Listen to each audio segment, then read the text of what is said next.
الحمد للہ وکفى وسلام علی عباده الذین اصطفى اما بعد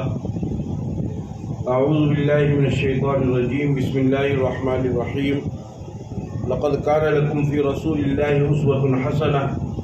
وقال الله تعالى ما آتاكم الرسول فخذوه وما نهاكم عنه فانتهوا وقال النبي صلى الله تعالى عليه وسلم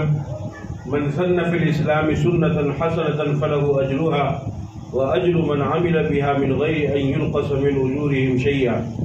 ومن سن سنة سيئة في الإسلام فعليه وزرها ووزر من عمل بها من غير أن ينقص من أوزارهم شيئا أو كما قال عليه الصلاة والسلام۔ میرے محترم بزرگوں اور دوستوں اور اسٹیج پر تشریف فرما معزز علماء کرام، جیسا کہ آپ حضرات کو معلوم ہے کہ آج کی یہ مجلس ہماری آخری مجلس ہے۔ الحمدللہ ابتدائی دن سے، پہلی مجلس سے جب سے یہ عمل شروع ہوا اس وقت سے لے کر آج آخری مجلس تک آپ سب حضرات نے جم کر کے باتوں کو سنا، بیانات کو سنا، نعتوں کو سنا، تلاوتوں کو سنا۔ اللہ تعالی ہمارے کہنے کو اور آپ کے سننے کو اور ہم سب کو اس پر عمل کرنے کی توفیق عطا فرمائے اور اس عمل کو اپنی بارگاہ میں قبول فرمائے۔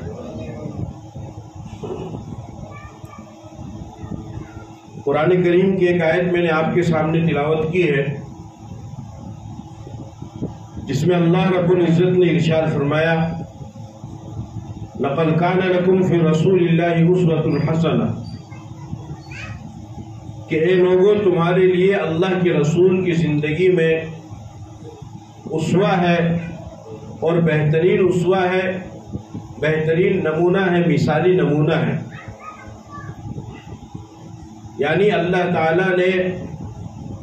نبی پاک صلی اللہ علیہ وسلم کی زندگی کو انسانوں کے لیے نمونہ اور آئیڈیل بنایا۔ اللہ تعالیٰ نے انسانوں کو پیدا کیا، جنات کو پیدا کیا اپنی عبادت کے لیے۔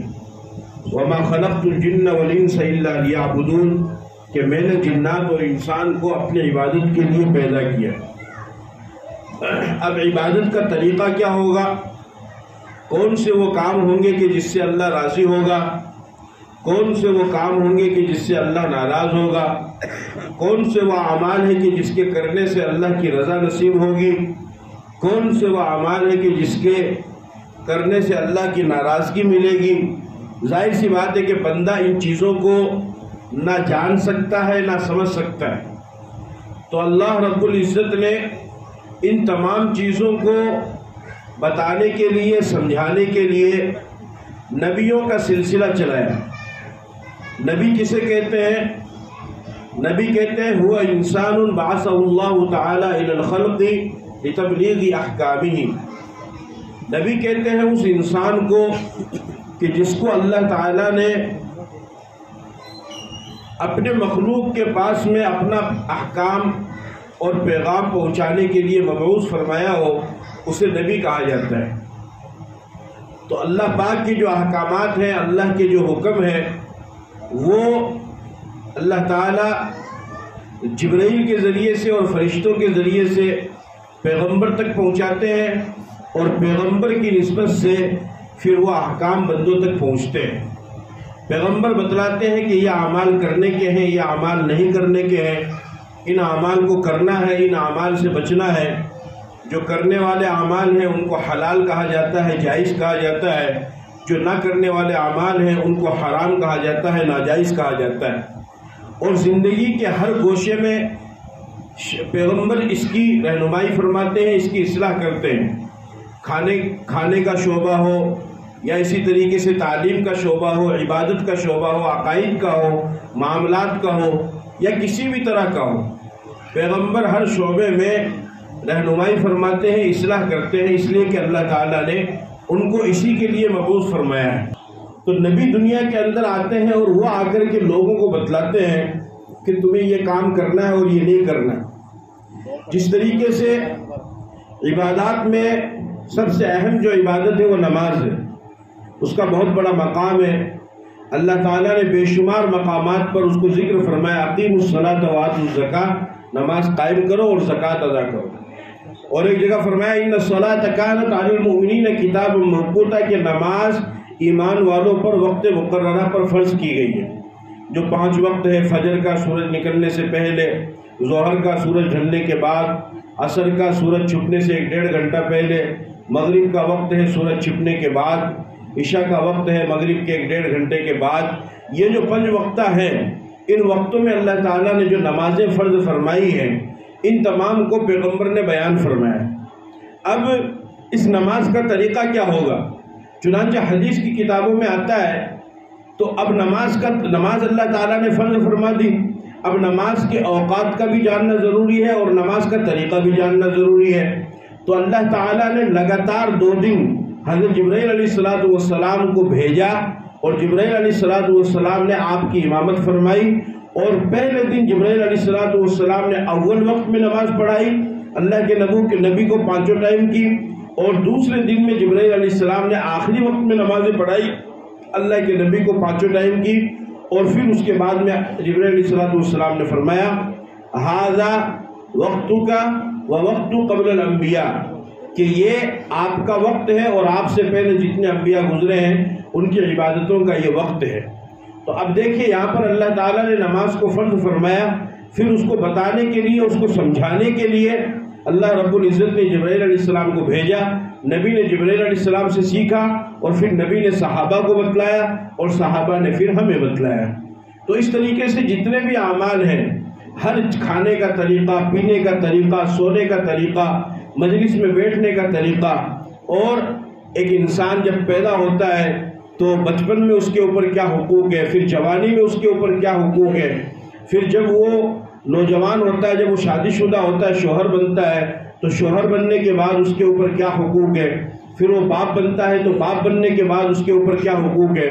اسی طریقے سے ایک لڑکی جب ماں بنتی ہے تو ماں بننے کے بعد اس کے اوپر کیا حقوق ہے. تو اس طریقے سے شریعت نے ہر قدم قدم پر اور ہر گوشے پر رہنمائی فرمائی ہے اور ساری چیزیں بتلائی ہے. چونکہ اللہ تعالیٰ نبی کو اسی لیے مبعوث فرماتے ہیں کہ وہ جا کر کے انسانوں کو راہ حق دکھلائے اور انہیں اعمال کا طریقہ بتلائے، اور انہیں یہ بھی بتائے کہ یہ وہ عمل ہے جس کو تم کرو گے تو تمہیں ثواب ملے گا، اور یہ وہ عمل ہے کہ جس کو اگر تم کرو گے تو تمہیں گناہ ملے گا. ان عملوں کو کرنے سے اللہ راضی ہوگا، ان عملوں کو کرنے سے اللہ ناراض ہوگا. کرنے والے اعمال کرو اور نہ کرنے والے اعمال سے اپنے آپ کو بچاؤ. اس کے لیے اللہ تعالیٰ نے پیغمبروں کا سلسلہ چلایا. اب انسان دنیا کے اندر عمل کرتا ہے، اور جتنے بھی اعمال ہیں عبادت کے قبیل سے ہو یا معاملات کے قبیل سے ہو، انسان ان کو کرتا ہے. لیکن ایک عمل تو وہ ہے کہ جو انسان اپنی ضرورت پوری کرنے کے لیے کرتا ہے، تو اس میں تو خیر کوئی مسئلہ ہی نہیں ہے. اس کے جو بھی زندگی کے اس کے اطوار ہیں، طور طریقے ہیں. ایک عمل وہ ہے کہ جس کو شریعت کی نظر میں، اسلام کی نظر میں اچھا عمل کہا جاتا ہے، صحیح طریقہ کہا جاتا ہے، سنت طریقہ کہا جاتا ہے، صحیح راستہ اس کو بتلایا گیا ہے، اس عمل کو کرتا ہے. اور ایک عمل وہ ہے کہ جس کو شریعت کی نظر میں غلط بتلایا گیا ہے، غلط کہا گیا ہے، انسان اس کو کرتا ہے. اچھا، پھر مسئلہ یہ بھی ہے کہ جب انسان کسی عمل کو شروع کرتا ہے تو یہ ضروری نہیں کہ وہ عمل اس کی ذات تک محدود رہے، بلکہ ہو سکتا ہے کہ جب دادا نے ایک عمل شروع کیا پوتا بھی اس کو کرے، باپ نے ایک عمل شروع کیا بیٹا بھی اس کو کرے، یا گھر والوں نے ایک عمل شروع کیا تو بعد میں آنے والی نسلیں بھی ان عملوں کو کرے. یہ بھی ہے. اب ان میں اچھے اعمال بھی ہو سکتے ہیں، برے اعمال بھی ہو سکتے ہیں. حدیث کے اندر آتا ہے، نبی پاک صلی اللہ علیہ وسلم نے ارشاد فرمایا من سن فی الاسلام سنۃ حسنۃ فلہ اجرها واجر من عمل بها من غیر ان ينقص من اجورهم شیئا، کہ جس نے اسلام میں کوئی اچھا طریقہ ایجاد کیا، اچھا طریقہ اس نے چالو کیا، اور پھر اس کے مرنے کے بعد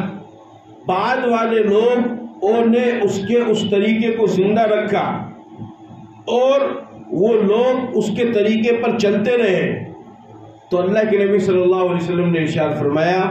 کہ بعد میں آنے والے جتنے لوگ بھی اس کے طریقے پر عمل کریں گے اللہ تعالیٰ اس کا ثواب کرنے والوں کو بھی دیں گے، اور جس نے اس عمل کو شروع کیا ہے اللہ تعالیٰ اس کو بھی اس کا ثواب عطا فرمائے گے، اور کسی کے ثواب میں کسی بھی طرح کی کوئی بھی کمی نہیں کی جائے گی، کسی کے ثواب میں نہیں۔ کوئی بھی عمل ہے، جیسے مثال کے طور پر سالوں سے یہ عمل چلتا ہوا آ رہا ہے کہ گھر میں پریوار میں کوئی قربانی نہیں کرتا ہے، اب قربانی واجب ہے، قربانی کے عمل کو شروع کیا، اس کے بعد لوگ کرنے لگے، گھروں میں قربانی ہونے لگی۔ سالوں سے یہ عمل چلتا ہوا آ رہا ہے کہ گھر میں کوئی قرآن کی تلاوت ہی نہیں کرتا ہے، قرآن کی تلاوت شروع کی، اپنے بچوں کو تیار کیا، ان کی عادت ڈلوائی۔ تو اس طریقے سے نیکی کے جتنے بھی اعمال ہیں ان اعمال کو جب انسان کرے گا اور کرتا کرتا دنیا سے چلے جائے گا، اور اس کے جانے کے بعد پھر آنے والی جتنی بھی نسلیں ہوں گی، جتنی بھی اس پر عمل کریں گی، اللہ تعالیٰ ان تمام کا ثواب اس کو عطا فرمائیں گے۔ اسی طریقے سے آپ نے فرمایا من سن سنۃ سیئۃ فی الاسلام فعلیہ وزرها ووزر من عمل بها من غیر ان ينقص من اوزارهم شیئا، کہ جس نے اسلام میں کوئی غلط طریقہ ایجاد کیا کہ جس کا اسلام سے کوئی ثبوت نہیں ملتا ہے، جس کا شریعت سے کوئی ثبوت نہیں ملتا ہے، جس کا قرآن اور حدیث سے کوئی ثبوت نہیں ملتا ہے، لیکن اپنے وہم اور گمان میں یا اپنے باپ دادا کی پیروی کرتے ہوئے اس نے اس غلط طریقے کو شروع کیا کہ جو طریقہ شرعاً صحیح نہیں ہے، غلط ہے، پھر اس کے مرنے کے بعد جتنے لوگ بھی اس طریقے پر عمل کریں گے تو آپ علیہ السلام نے فرمایا کہ اس کا گناہ مرنے والے کو بھی ہوگا، اور جو لوگ اس پر عمل کریں گے ان کو بھی اس کا گناہ ملے گا۔ کہ صاحب وہ تو نہیں کر رہا ہے، وہ تو زندہ ہی نہیں ہے، وہ تو مر کر کے چلا گیا ہے، بے شک وہ نہیں کر رہا ہے، وہ زندہ بھی نہیں ہے، وہ شامل بھی نہیں ہے، وہ موجود بھی نہیں ہے، لیکن اس کے باوجود بھی چونکہ اس نے اس عمل کی ابتدا کی تھی، اس عمل کی شروعات کی تھی، اس کی وجہ سے اللہ تعالیٰ اس کا گناہ اس کو بھی دیں گے، اس لیے کہ اگر وہ اس عمل کو نہ کرتا تو اللہ تعالیٰ اس کو گناہ نہیں عطا فرماتے۔ چنانچہ آپ دیکھیے کہ قتل یہ بہت بڑا گناہ ہے، اللہ تعالیٰ نے بہت سختی سے اس کی تاکید فرمائی ہے۔ فرمایا من یقتل مؤمنا متعمدا فجزاؤہ جہنم خالدا فیہا وغضب اللہ علیہ ولعنہ وأعد له عذابا عظیما، کہ جو کسی مومن کو جان بوجھ کر کے قتل کرے گا اللہ تعالیٰ اس کو ہمیشہ جہنم میں رکھیں گے۔ اسی طریقے سے حدیث میں آپ نے فرمایا اجتنبوا السبع الموبقات، کہ 7 ہلاک کرنے والے گناہوں سے بچو۔ صحابہ نے پوچھا کہ یا رسول اللہ وہ کیا ہیں؟ تو آپ نے فرمایا، آپ نے 7 گناہ کو بتلایا، اور ان میں سے ایک آپ نے فرمایا کہ قتل کرنا یہ بہت بڑا گناہ ہے، بغیر کسی جرم کے کسی مسلمان کا قتل کرنا، بلکہ کسی انسان کا قتل کرنا یہ جائز ہی نہیں ہے۔ قرآن میں اللہ تعالیٰ فرماتے ہیں من قتل نفسا بغیر نفس او فساد فی الارض فکأنما قتل الناس جميعا، کہ جس نے کسی انسان کا بغیر کسی جرم کے قتل کیا تو گویا کہ اس نے پوری انسانیت کا قتل کیا، اور جس نے کسی ایک انسان کی جان بچا لی من احیاہا فکأنما احیا الناس جميعا، تو گویا کہ اس نے ساری انسانیت کو بچا لیا۔ اس کائنات کے اندر جو سب سے پہلا قتل ہوا ہے وہ حضرت آدم علیہ السلام کے بیٹوں کے درمیان ہوا ہے، حابیل اور قابیل، ان کا جھگڑا ہوا نکاح کے مسئلے پر، جس کی وجہ سے اللہ تعالیٰ نے قابیل کی قربانی کو قبول نہیں فرمایا، حابیل کی قربانی کو قبول فرما لیا، اور اللہ تعالیٰ نے ان کے قصے کو بھی قرآن میں بیان کیا۔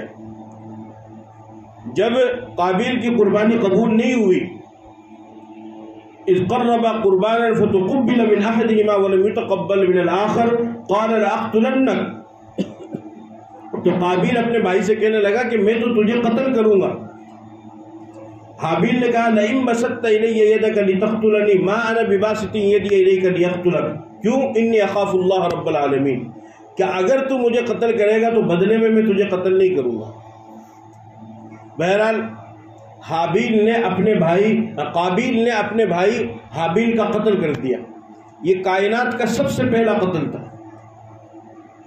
اب قتل تو کر دیا، بھائی کو اس کی لاش کو کیسے چھپائے؟ طریقہ معلوم نہیں ہے، کیونکہ دنیا میں کوئی انسان آیا ہی نہیں، اور جو آئے ہیں یا جو گئے ہیں اس کو اتنا سمجھ میں نہیں آیا کہ اس کا کروں کیا، تو اللہ نے ایک کوے کو بھیجا، اس نے پھر گڑھا کھودنے کا طریقہ بتایا، فبعث اللہ غرابا یبحث فی الارض لیریہ کیف یواری سوءۃ اخیہ۔ اب اللہ کے نبی صلی اللہ علیہ وسلم نے ارشاد فرمایا، بخاری کی روایت ہے کہ لا تقتل نفس ظلما الا كان على ابن آدم الاول كفل من دمها لانه اول من سن القتل، کہ قیامت تک دنیا کے اندر جتنے بھی قتل کیے جائیں گے ان تمام قتل کا گناہ قاتل کو بھی ملے گا اور ساتھ میں قابیل کو بھی اس کا گناہ ملے گا۔ حالانکہ قابیل تو کب کا مر گیا ہے، ہزاروں سال ہو گئے اس کو مرے ہوئے، آج بھی قتل ہو رہے ہیں اور قیامت تک قتل ہوتے رہیں گے، ہر جگہ قتل ہوتے رہتے ہیں، مرڈر ہوتے رہتے ہیں۔ مفتی تقی عثمانی صاحب نے کتاب لکھی ہے تراشے، اس میں حضرت فرماتے ہیں کہ یورپ کے علاقوں میں تو ہر دوسرے تیسرے منٹ میں قتل بھی ہوتا ہے اور زنا بالجبر بھی ہوتا ہے اور شراب نوشی بھی ہوتی ہے، لیکن قیامت تک جتنے بھی قتل ہوں گے ان سب کا گناہ قاتل کو بھی ملے گا اور قابیل کو بھی ملے گا۔ کیوں؟ اس وجہ سے کہ قتل کی شروعات اس نے کی۔ تو معلوم ہوا کہ کسی عمل کو شروع کرنے والا اگر اس نے اچھے عمل کا آغاز کیا ہے تو بعد میں آنے والے جتنے لوگ ان طریقوں پر چلیں گے اللہ تعالیٰ اس کا ثواب لوگوں کو بھی دیں گے اور اس کو بھی دیں گے، اور دونوں میں سے کسی کے ثواب میں کوئی بھی کمی نہیں آئے گی۔ یعنی ایسا نہیں ہے کہ جب اللہ تعالیٰ کو ثواب آپ کو دینا ہے اور مرنے والے کو بھی دینا ہے جس نے اس طریقے کو شروع کیا تو آدھا آدھا ثواب تقسیم ہو جائے گا، ایسا بالکل نہیں ہے۔ آپ کو عمل کرنے کا مکمل ثواب ملے گا اور اس کو اس طریقے کو ایجاد کرنے کا مکمل ثواب ملے گا، اور اگر غلط طریقے کو شروع کیا ہے تو پھر اس کا گناہ کرنے والوں کو بھی ملے گا اور جس نے اس کی ابتدا کی ہے اس کو بھی ملے گا۔ اس وجہ سے انسان کو چاہیے کہ وہ اپنی زندگی کے اندر خود بھی گناہوں سے بچے، اور اگر اس کا وہ نہیں کر سکتا ہے، نہیں بچ سکتا ہے، تو کم از کم کوئی ایسا کام نہ کرے کہ جس کی وجہ سے وہ مر کر کے دنیا سے چلے جائے، لیکن اس کے کرنے کی وجہ سے پھر اس کے مرنے کے بعد جب دوسرے لوگ اس کو کریں گے تو فضول کا گناہ اس کو ملے گا۔ اس کو کیا فائدہ ہوگا؟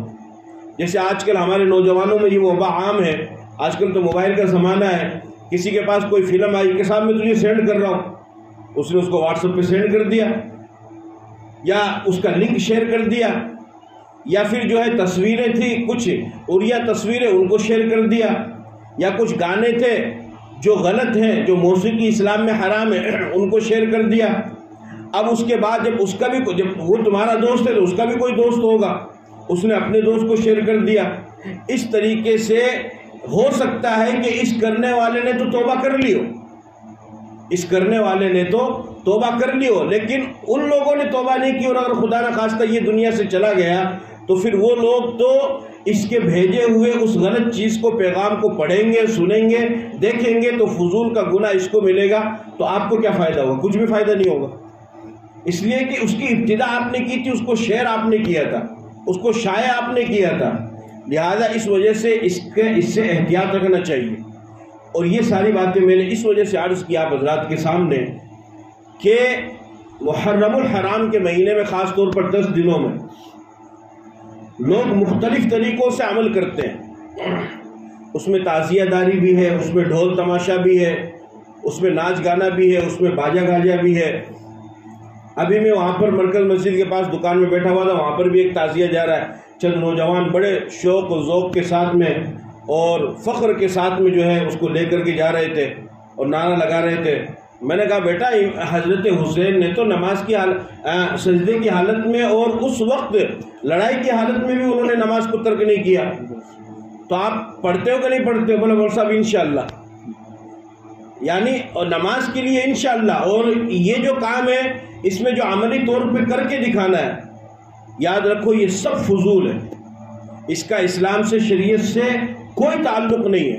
کوئی ذرہ برابر بھی اس کا تعلق نہیں ہے۔ تعزیہ داری کرنا، ڈھول بجانا، تاشا یہ بجانا، یہ سب یزیدیوں کا طریقہ ہے اور یہ سب غیروں کا طریقہ ہے کہ جب ان کو یہ معلوم ہوا کہ خاندان اہل بیت کو شہید کر دیا گیا ہے تو انہوں نے خوشی میں اس کام کو شروع کیا تھا، اور الحمدللہ اور افسوس کہ آج مسلمانوں نے اس کام کو شروع کر دیا۔ لیکن میں آپ حضرات کو مبارکباد دیتا ہوں، خاص طور پر یہاں مجلس منعقد کرنے والے ذمہ داران کو، اور اس سے بھی خاص طور پر ہمارے حضرت مولانا قاری محمد یامین صاحب کو کہ میں آپ کو ایمانداری سے یہ بات بتاتا ہوں کہ 10 دن یہ پروگرام چل رہا ہے اور 10 دن سے میں خود بھی حاضر ہو رہا ہوں. جتنے علماء بھی یہاں پر آئے جنہوں نے بیان کیا، تقریر کی، جو بھی کیا، آپ کو انہوں نے حق بات ہی بتلائی ہے، ناحق بات بالکل نہیں بتلائی. نہیں، آپ یقین مانو کہ جتنا جھوٹ امام حسین کے واقعے میں بیان کیا جاتا ہے اتنا جھوٹ تو کہیں بیان نہیں کیا جاتا. یہ زمین و آسمان کی کلامیں ملائی جاتی ہے اور اوپر نیچے اچھل کود کی جاتی ہے، جیسے ٹینس بال اچھلتی ہے نا اس طریقے سے، اور یہ الٹا سیدھا مارا جاتا ہے اور سبحان اللہ کے نعرے لگائے جاتے ہیں. آپ کے ساتھ ایسا نہیں ہوا. اگر ایسا کرنا چاہتے تو ایسا بھی ہو سکتا تھا اور شاید آپ کو پتہ بھی نہ لگتا، لیکن وہ غلط بات تھی، اس کا فائدہ نہیں ہوتا، وہ ہماری امانت داری کے خلاف تھا. ہم نے کیا ہے، جس عالم نے جو بھی بیان کیا آپ کو صحیح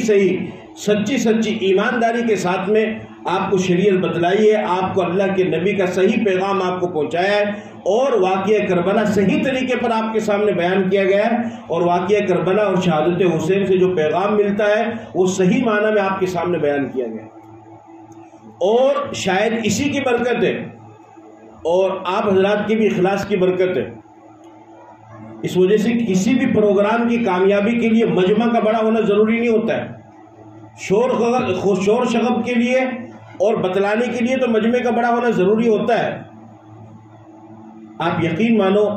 بہت سارے مقامات پر ہمیں بھی بات کرنے کا موقع ملتا ہے، ایک بڑا مجمع ہوتا ہے اور خطیب بیان کرنے والا پہلے یہ ایک ہی بات کہتا ہے کہ صاحب بس مجھے مجمع چاہیے، مجمع بکھرنا نہیں چاہیے. اس لیے جلسہ اور پروگرام کرانے والے جو لوگ ہوتے ہیں وہ ایسے خطیبوں کا نام دیتے ہیں اشتہار میں کہ جن کا نام سن کر کے لوگ آئے، اور جو معروف خطیب ہوگا یا شاعر ہوگا بیان کرنے والا اس کا لاسٹ میں نام دیں گے تاکہ اس کی وجہ سے یہ مجمع جمع رہے اور یہ سارے لوگ بیٹھے رہے. اس میں ہزاروں کا مجمع ہوتا ہے. اس کے بعد جو بولنے والا بولتا ہے، اس کا ذہن بنتا ہے، مضمون بیان کرتا ہے اور جوش و خروش کے ساتھ میں وہ کرتا ہے، اس کا بہت بڑا فرق پڑتا ہے. یہاں پر اتنا بڑا مجمع بھی نہیں ہے، لیکن اس کے باوجود بھی اللہ تعالیٰ نے ایسی باتیں دل میں ڈالی ہے اور ایسی باتیں آپ حضرات کو بتائی گئی ہے کہ شاید آپ نے پہلے بھی نہیں سنی ہوگی. یہ آپ کے اخلاص کی برکت ہے اور یہاں پر آنے والے لوگوں کے اخلاص کی برکت ہے، ان کی ایمانداری کی علامت. لہذا اس پر میں آپ کو مبارکباد دیتا ہوں کہ آپ اگر چاہتے تو آپ بھی اس طریقے سے غلط طریقے کو شروع کر سکتے تھے، لیکن آپ نے صحیح طریقہ شروع کیا. انشاءاللہ اگر آپ کی دنیا سے جانے کے بعد آپ کی نسل بھی اس طریقے پر چلتی رہے گی تو اس کا آپ کو ثواب ہی ملے گا، ذرہ برابر بھی نقصان نہیں ہوگا، اور آپ خود اس چیز کو محسوس کریں گے کہ نہیں واقعیت ہم نے یہ کیا ہے. اور یہ اس لیے بھی تاکید سے میں کہہ رہا ہوں کہ آج کا ٹائم تھوڑا ماڈرن ٹائم ہے، بہت زیادہ ترقی یافتہ ہے، تو نوجوانوں کو کیا تھوڑا اچھل کود چاہیے. ان کو یہ بیان اور یہ نعت وہ سب چیزیں ختم ہو گئی ہے. ناچ گانا ہو، باجا گاجا ہو تو اس میں کیا ہے کہ ان کو خوشی تھوڑی زیادہ ہوتی ہے، تو اس کی وجہ سے ہو سکتا ہے کہ کوئی آپ کو یہ بات کہے اور ان کا ذہن خراب ہو. لہذا اس وجہ سے آپ حضرات سے درخواست کرتا ہوں کہ آپ آج آخری مجلس ہے، اسی مجمع کو برقرار رکھیں. اور اسی کے ساتھ ساتھ میں یہ بھی آپ کی خوش نصیبی کی بات ہے کہ اتنے علماء کرام 4 5 6 7 ایک وقت میں آپ حضرات کے یہاں برابر 10 دن تک آتے رہے اور آتے ہیں اور اپنی باتوں کو آپ کے سامنے رکھتے ہیں، تو یہ بھی بہت بڑی خوش قسمتی کی بات ہے. ورنہ آپ خود جانتے ہیں کہ اگر اکیلا ایک عالم ایک پروگرام کو سنبھالے تو 12-1 بجے تک وہ اکیلا ہی سنبھال لے گا، لیکن اس کے باوجود بھی سب کی حاضری ہوتی ہے کچھ برکت حاصل کرنے کے لیے، کچھ فضیلت حاصل کرنے کے لیے. اور سب سے مین چیز جو میرا ماننا ہے وہ تو یہ کہ انسان کا اخلاص ہوتا ہے. اس اخلاص کے لیے لمبی داڑھی ہونا، لمبی ٹوپیاں وہ ضروری نہیں ہے. آپ کے مجمع میں بیٹھا ہوا ہی کوئی ایسا انسان ہوگا جو کونے میں بیٹھا ہوا ہوگا، لیکن وہ اخلاص کے ساتھ وہ اتنا بڑا مخلص ہوتا ہے اللہ کی نظر میں کہ اس کی وجہ سے اللہ اس پورے پروگرام کو چلاتا ہے. بولنے والے کو طاقت ملتی ہے، سننے والے کو طاقت ملتی ہے اور یہ پروگرام کامیاب ہوتا ہے. اس وجہ سے پہلے تو میں آپ کو یہ مبارکباد دیتا ہوں کہ آپ حضرات نے اس سلسلے کو چلایا اور صحیح طریقے سے چلایا، تو اس کو آئندہ بھی اگر آپ چلائیں تو اسی نہج پر چلانا، اس میں کوئی کمی بیشی مت کرنا. اور اگر کرنا چاہو تو اپنے علماء سے پوچھ کر ان کی رہنمائی حاصل کر کے پھر اس کے بعد میں کرنا. باقی آپ کا جو یہ ہے کہ ماشاءاللہ 10 دن تک آپ اللہ رسول کی بات سنتے ہیں، یہ بہت بڑا کام ہے. اسی طریقے سے میں دوبارہ سے ہمارے حضرت مولانا قاری محمد یامین صاحب کو مبارکباد پیش کرتا ہوں. اللہ تعالیٰ ان کی محنتوں کو بھی قبول فرمائے کہ ان کی محنت سے اور ان کی کاوش سے پروگرام چل رہا ہے اور ہم لوگوں کو بھی یہاں پر آنے کا موقع ملا ہے. بس چونکہ آج آخری مجلس ہے، دیگر حضرات اکابرین بھی تشریف لائے تو میں یہیں پر اپنی بات کو ختم کرتا ہوں. اللہ تعالیٰ ہمارے ان تمام مجلسوں کو اپنی بارگاہ میں قبول فرمائے، کہی گئی سنی باتوں پر عمل کرنے کی توفیق عطا فرمائے. وآخر دعوانا الحمدللہ رب العالمین.